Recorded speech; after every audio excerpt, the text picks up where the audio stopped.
দীর্ঘ ৮ বছরের প্রতিজ্ঞা ভেঙে অবশেষে চুলদাড়ি কাটলেন চোপড়ার বিজেপি কর্মী সুটকা সিংহ। 2018 সালের পঞ্চায়েত নির্বাচনের পর থেকেই তিনি ঘোষণা করেছিলেন বাংলায় তৃণমূল সরকারের পতন না হওয়া পর্যন্ত তিনি চুলদাড়ি কাটবেন না। সেই প্রতিজ্ঞা অক্ষরে অক্ষরে পালন করে এত বছর ধরে তিনি নিজের চুল ও দাড়ি পাড়িয়ে রেখেছিলেন। স্থানীয় সূত্রে জানা গিয়েছে, মাঝিয়ালি গ্রাম পঞ্চায়েতের চুয়াখাড়ি এলাকার বাসিন্দা সুটকা সিংহ বিজেপির একনিষ্ঠ কর্মী হিসেবে এলাকায় পরিচিত। রাজ্যের রাজনৈতিক পালাবদলের আশায় তিনি নিজের ব্যক্তিগত জীবনেও এই ব্যতিক্রমীর প্রতিজ্ঞা নিয়েছিলেন। অবশেষে 2026 সালে বিজেপির বাংলায় ক্ষমতায় আসার পর তিনি নিজের প্রতিজ্ঞা পূরণের সিদ্ধান্ত নেন। বুধবার খুজালুগাছ এলাকায় উত্তরবাহী ডাউক নদীর ধারে ব্যান্ড পার্টি, কর্মী সমর্থক এবং শুভান্নধ্যায়ীদের নিয়ে এক ধরনের উৎসবের পরিবেশ তৈরি হয়। শোভাযাত্রা করে সেখানে পৌঁছান সুটকা সিংহ। পরে সকলের উপস্থিতিতে তিনি চুলদাড়ি কাটিয়ে দীর্ঘ ৮ বছরের প্রতিজ্ঞা ভঙ্গ করেন। ঘটনাকে কেন্দ্র করে এলাকায় ব্যাপক কৌতূহল ও চর্চার সৃষ্টি হয়েছে। সুটকা সিংহ বলেন, আমি বিশ্বাস করতাম একদিন বাংলায় পরিবর্তন আসবেই। সেই আশাতেই এত বছর চুলদাড়ি কাটিনি। আজ আমার প্রতিজ্ঞা পূরণ হয়েছে, তাই নতুনভাবে পথ চলা শুরু করলাম। আপনারা একটু বিস্তারিত বলেন।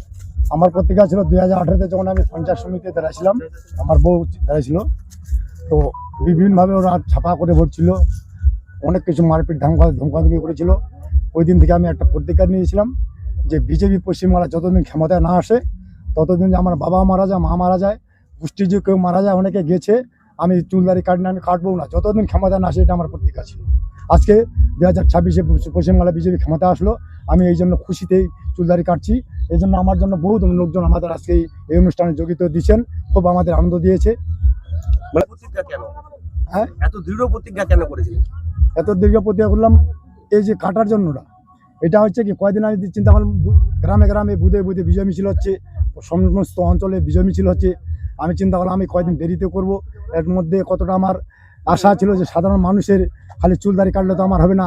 আমি আশা করেছিলাম যে সাধারণ মানুষের কিছু একটা সেবা দান করবো, অন্ন দিব। এটাই আমার একটা মনের।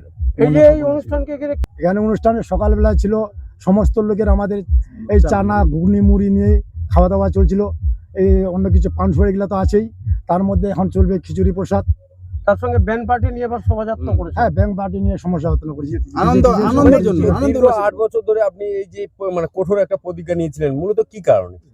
কারণ এটাই যে টিএমসি কে পশ্চিমবাংলাতে বিখ্যাত করতে হবে। এই পশ্চিমবাংলা সরকার এত একটা শয়তানবাজি সরকার, এরা সন্ত্রাস ছাড়া অন্য কিছু জানে না, জনগণের সেবা শান্তি করতে পারে না।